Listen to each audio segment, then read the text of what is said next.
Let's Achieve Change is a podcast by Pamela Grove, Doctor of Physical Therapy, Pain and Movement Specialist of Metanoia Education and Wellness Center. My goal is to make you aware of various health and wellness topics. Every 2 weeks, Let's Achieve Change will appear with episodes with various topics with interviews and narratives, especially as it pertains to health and wellness and chronic pain and disability. I propose to be the voice for those silent sufferers out there. If you'd like to learn more about Let's Achieve Change or Metanoia Education Wellness Center, please visit our website at changeachieve.com. Hello, thank you for joining me today on Let's Achieve Change. I'm Pamela Grove, Doctor of Physical Therapy, Pain and Movement Specialist of Metanoia Education and Wellness Center. Listen, if you want to make some changes, you have tuned in to the right podcast. Now listen, don't forget to hit that notification button so that you can subscribe and you won't miss any future episodes on some changes you might want to make. Well, hello, listeners. Welcome back to Let's Achieve Change. So happy to have you back. We're in episode 5, believe it or not. So, we're learning now from all the episodes that there are so many life changes, adjustments that have to be made by those who have chronic pain and disabilities. And we're going to start to give more elaboration on those different issues on the upcoming weeks on episode 6, 7, 8. We do have a guest on today. Her name is Barb. But before we bring on Barb, I want to return back to that, at least that question that was brought up by Charles. Well, it's a statement by Charles about the excessive use of steroids causing harm to his bones. And yes, there are so many studies out there that are, validating that statement, that excessive use of steroids can cause that, okay? So we're going to get into more details about that. So there are many studies out there about the use of steroids and its effect on the bony structures. And based on those many studies, yes, it can lead to what we call osteoporosis, which is a softening of the bones or deterioration of the bones, becoming more brittle and starting to deteriorate. We're going to learn more about how that happens and why that does happen. I'm going to get into that in a lot more detail, the next episode 6. But I do want to also set the record straight that steroids are useful. Okay, now, so I don't want you to leave this broadcast thinking, we don't ever use steroids. They are useful. They serve an anti-inflammatory effect, especially those who may have chronic autoimmune problems. They have to use it for some period of time. And the thing is how much it is used, okay? And we're going to get into some more emphasis about why you may not even know you have deterioration and what you might want to do to find that out. Now we're going to bring on Barb. So Barb, before we dive into the questions, I want you to just kind of give us some history of what was your beginning of your disability, how it started. Okay. And mine's going kind of back further, so I don't know if the information is going to be helpful or not, but it started in 1981. I was in a boating accident and severed my right arm. Well, not totally, but it was hanging on by about a dot's worth of skin. So, oh, my God. Okay. Had to go through multiple surgeries for reattaching what I had in my arm and the nerves and all that. Right. So we went through that. We went through therapy. You were able to finally be able to get back into the workforce. Is that what happened? Yeah, I mean, I never really, back then, I was doing hand therapy, of course. The healing part, I was just blessed to have the arm. So I do have a helping hand, but getting back into the workforce, I was able to, fortunately, at the time of the accident, I was living at home with my parents. So financially, I did not work for almost 2 years because I was going through surgery and the doctor's visits and all that. But after that, just the anticipation of being hired and, I mean, I knew I probably could do whatever I wanted to do, but it's the employers that kind of was a little scary, thinking that, I had to prove myself. Right. So not to interrupt you, but I do want that to be known. So, and I know we're going to get into a little bit more of the history of what's going on with you now, but talk to us about what some of the employers, maybe they didn't say things, or maybe they did say things, or maybe they just gave certain type of inference, or whether they looked at you, or what were some of the comments, or what were some of the phrasing or anything that you can kind of give us more information of what you experienced through that process? I think I really didn't experience any. Honestly, my first job, I was fortunate. I worked, a friend had, I was the receptionist. So coming in on that was having someone that knew me made it a little easier to get back into that workforce. Yeah, yeah. My second job after I had left that, I was in another. It was a familiar. It was a. I was more in my family business, which that also helped me with not having to be worried about proving myself as much. Now, I will tell you that my next job, I always made sure that I felt like that was my disability, not anybody else's. So, honestly, my next supervisor, I worked in daycare. Honestly, could have been about a month before she realized that I did have a disability. Wow. Okay. Yeah. Okay. So, I mean, I've been fortunate that I think it depends on how you look at going into the job, that I didn't explain myself unless I had to. Exactly. And I never really had to. So did you have a functional hand? Was your hand working? Not real. My hand is I can use my thumb to my hand as a gripper. Okay. I don't have pronation or supination. Okay. And I think because it's there. And of course, I preferred wearing more like a 3/4 length sleeve just because that was able to, for my comfort. Right. Because, again, I didn't want anybody to judge me on. Or how it looked. Right. Exactly. Right. So did we start to suffer other problems later on? Because I know you now from more of having problems with the left shoulder, and that was your right arm. So what happened to cause other problems to start to necessitate surgeries? What happened with then?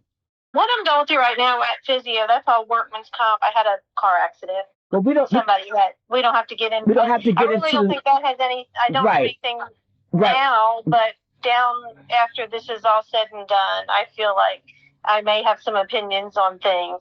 But as far as my initial disability, I did. I've already had to go through carpal tunnel release on my left hand, just because of the overuse of the left side. Exactly. And now, you see my hand, so I have my hand is very arthritic for a 62-year-old, but it's part of it. It just, your body has to compensate. So strong left arm. Luckily, that helps with the shoulder, I think, too, because I think I will have good success with the surgery that I just went through.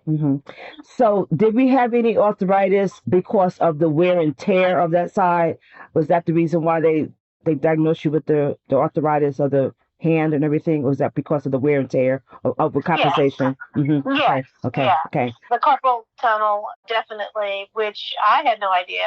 I do see a neurologist for another reason, but he was doing some EMGs of my extremities, and I didn't know carpal tunnel can come back. Oh, yeah, so, yeah. I'm looking at that again, just hopefully it won't, I'm getting to a point in my life where maybe my life's going to get, retirement will be around the corner. I think being in the workforce, although I love it, I think having to do the extra work, that does put an extra strain on me. Yeah, and so let's talk about that. So before I ask you that question, let me just ask you this before I ask you that. So any other joints that we have arthritis in at all? And not well, I do know my knees now, and I don't know. I think that's part of just wear and tear. Yeah, I think that's just age. Yeah. So, I know I've definitely I'll be 62 in about 2 weeks, but at 62, I do know. That's part of getting older, but I don't think it measures to what I have on my hand. My hand is, I don't like the way it looks, that's for sure, but I can't do anything about it. So now you referring to the damaged hand from the accident, the right? No, actually, that one's. That one. More so the arthritis in my fingers on my left hand. On your left hand, okay. And why don't you feel you like how it looks? What makes you conscious of that? What makes that a good problem for you? I just feel like it looks like instead of a 62-year-old hand, more like somebody in their 90s. Okay. I feel like it just doesn't, Mm-hmm. it's not flattering. Okay. I got you.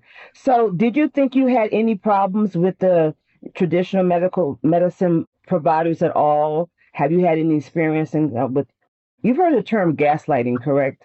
Gaslighting. I have, and I don't think that I could say no. I haven't had any experience with that as far as my medical people who have treated me in the medical field. You've been blessed. Yes, I know. No, definitely. I mean, I always told, I think, especially for women, I think we're told things because, we have so many symptoms of so many things that I always told my doctor, if you ever tell me it's all in my head. Right. I'm leaving you. or it's not that bad. It can't be that bad kind of thing. Yeah, and I think that right there, that one saying that you just said, I think going through the experience that I had to go through, especially in the beginning after my accident, that term that I always tell people, don't ever say that to someone who's experiencing something. Thank you. Yes. Don't ever say it could have been worse. Exactly. Because they don't understand it is bad. It is bad. Yeah. Yeah. And I think being at that age that I was, I think. How old were you, by the way? How old were you? I was 19. Oh, wow. Yeah. So let's talk about that. So your life changed, drastically. So tell me, how you were, how you viewed yourself, your personality, how you felt about yourself before the accident and then after the accident. Can you kind of speak to that? I think I was always worried about the next steps in my life, if I'll be able to handle the challenge, like being married and having a child, having a baby. Could I be able to, those tiny little buttons, those bags, they're slippery like a seal. But I think I'm always just worried about, I know I can do it, but I'm just worried about exactly how it's going to get done. So, but I can say that I really haven't anything that I haven't been able to not do.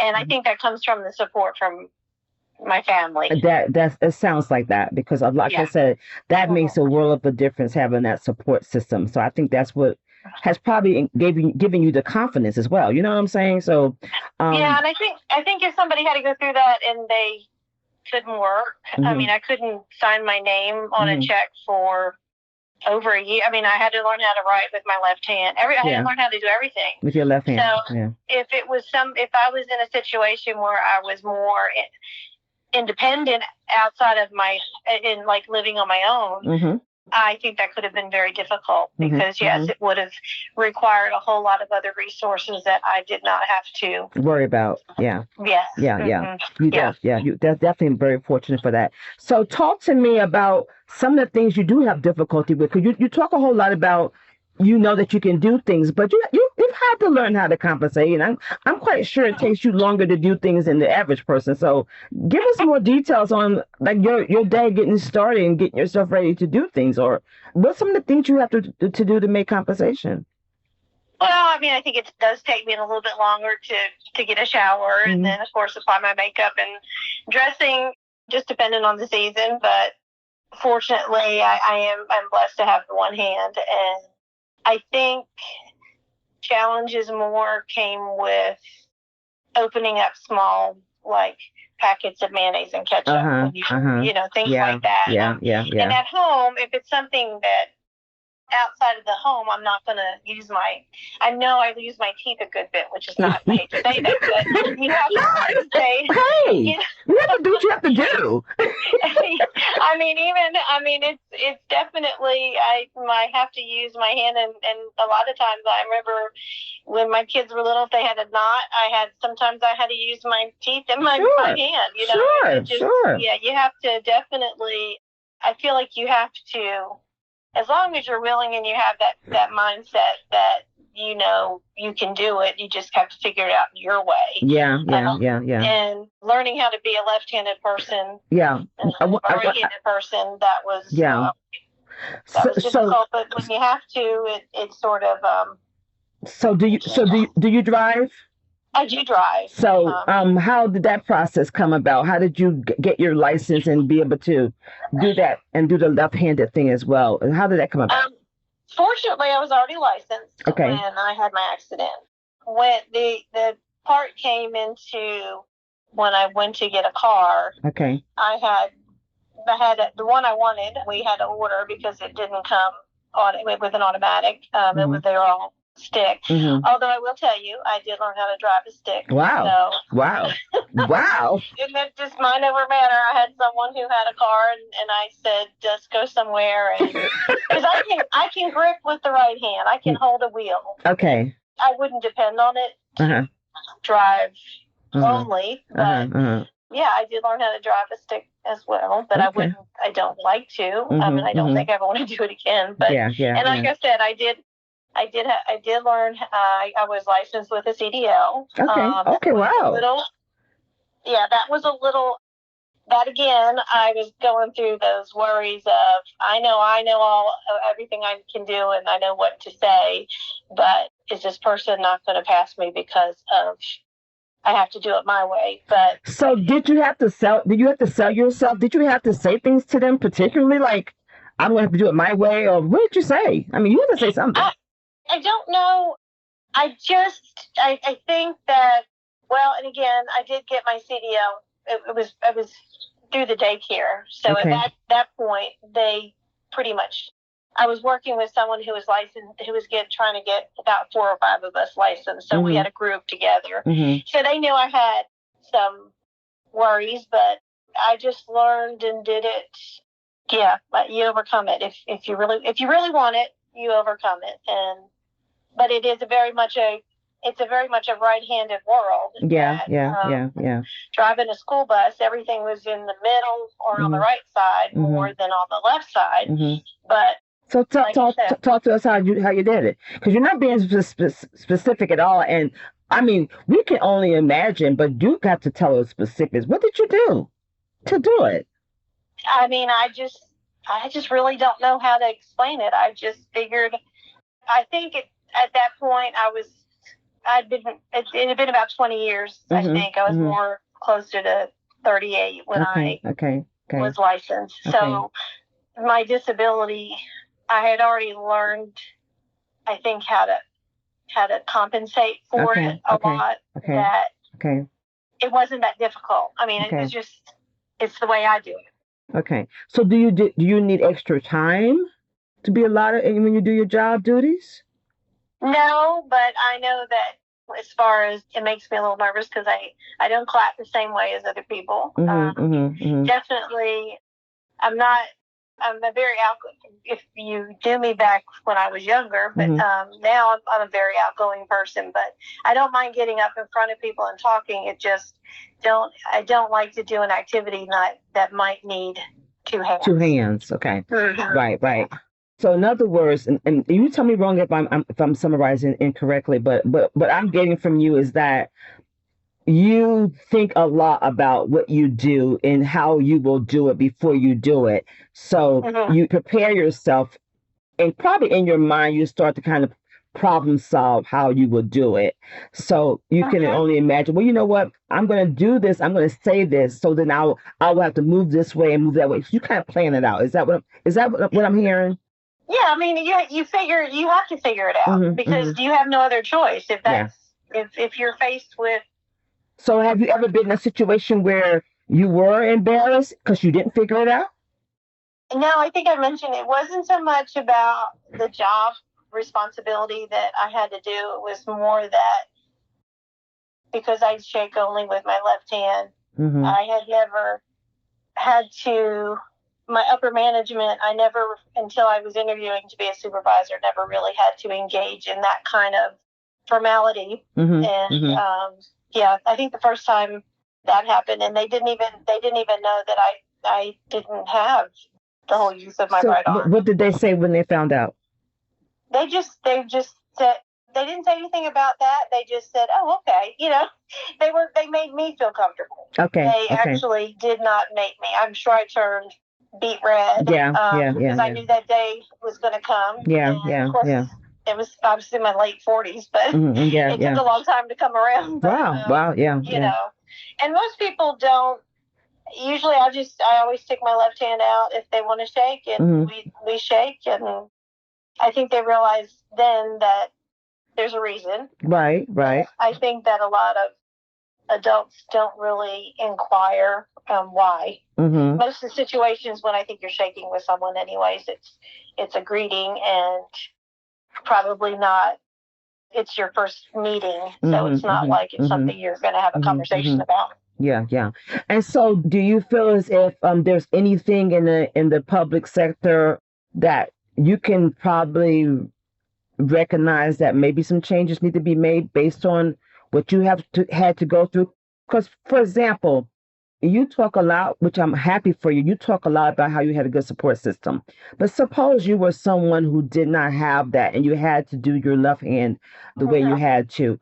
Can you give us some type of idea of what you think can be improved upon from your perspective if you didn't have the resources and the support system that you had? Because I didn't have to delve into that, that's the part I don't know about. And I would hope that if someone is, especially if you have a disability after leading pretty much a regular life and all of a sudden one day it's taken away from you and you're having to change everything because of something that has happened physically or it could even be emotionally, I'm sure that our system would have the support readily available. I mean, I've also often wondered, like, how do people look up to find people?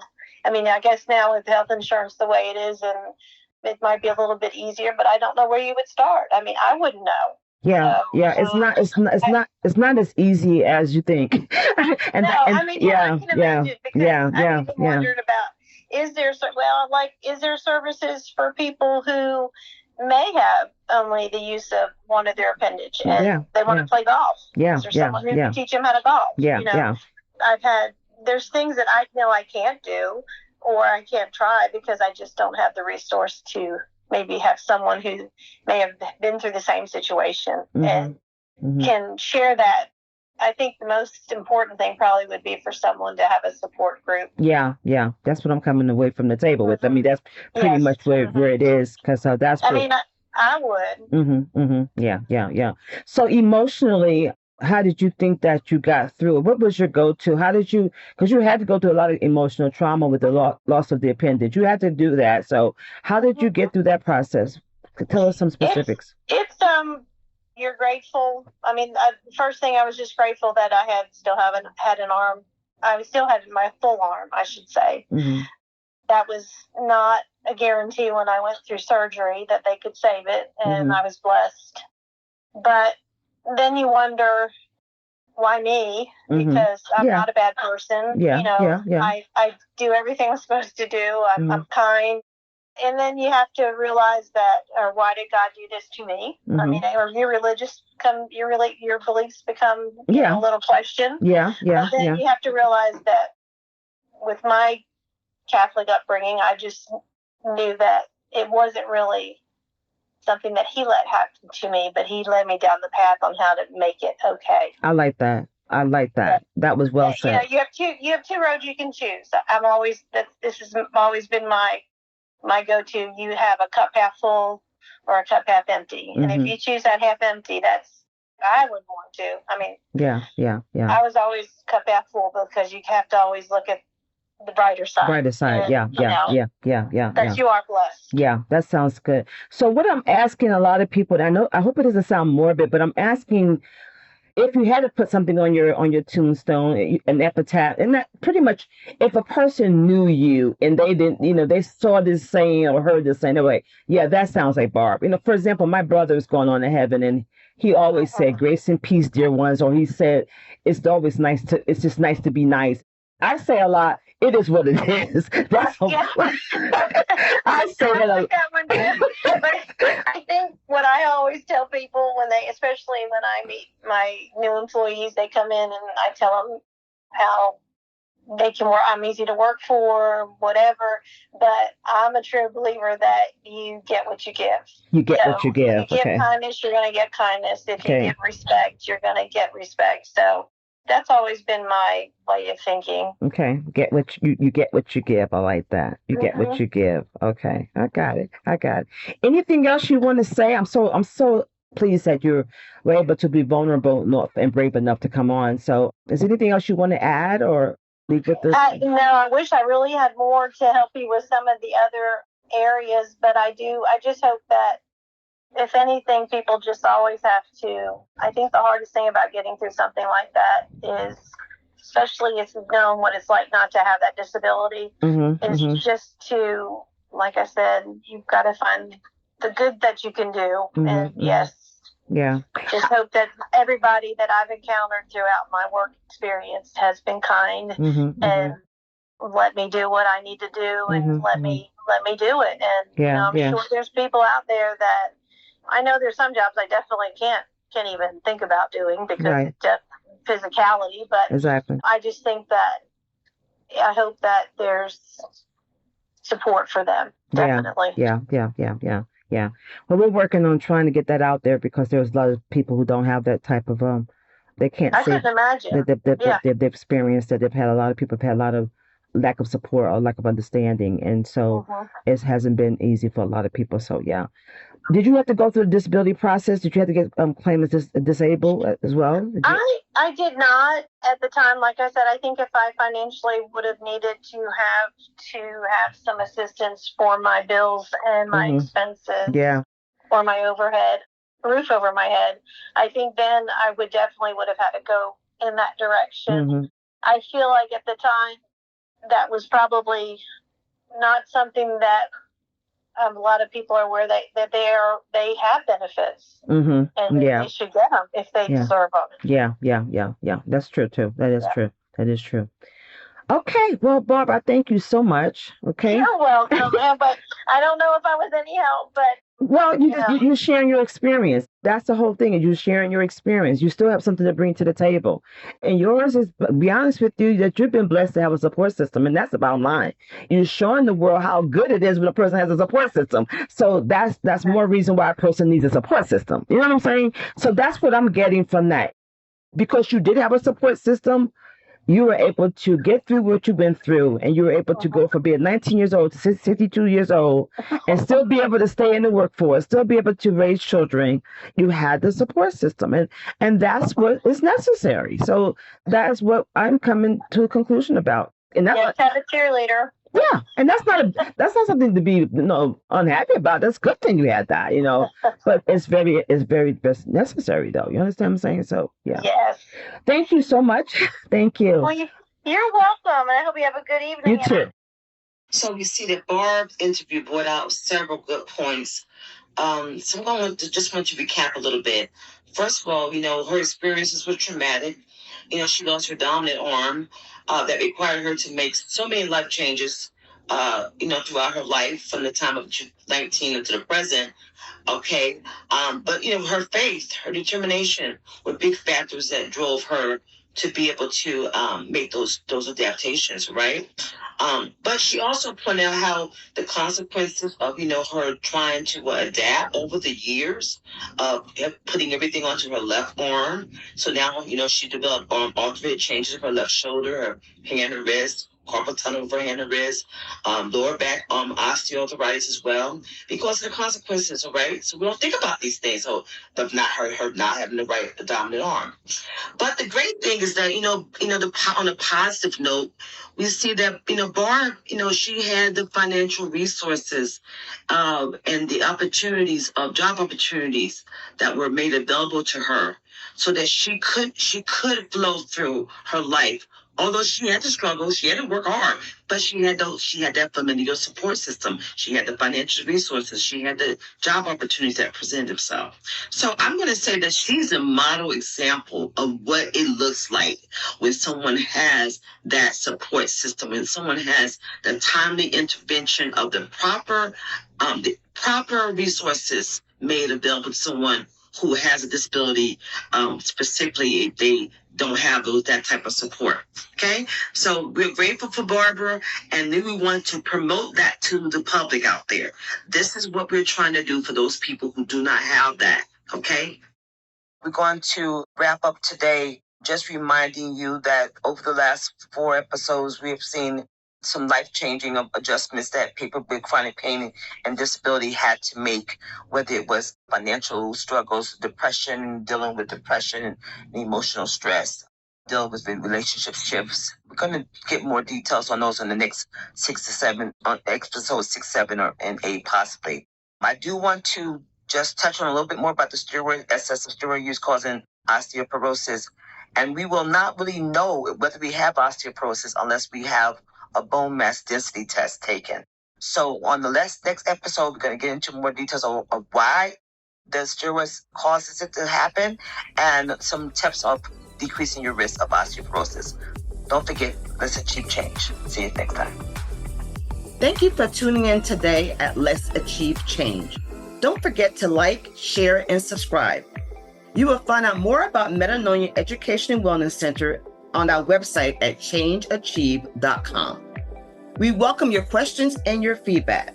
Please feel free to fill out the form on the website and we will contact you directly. I pray that you prosper and be in good health, even as your soul prospers.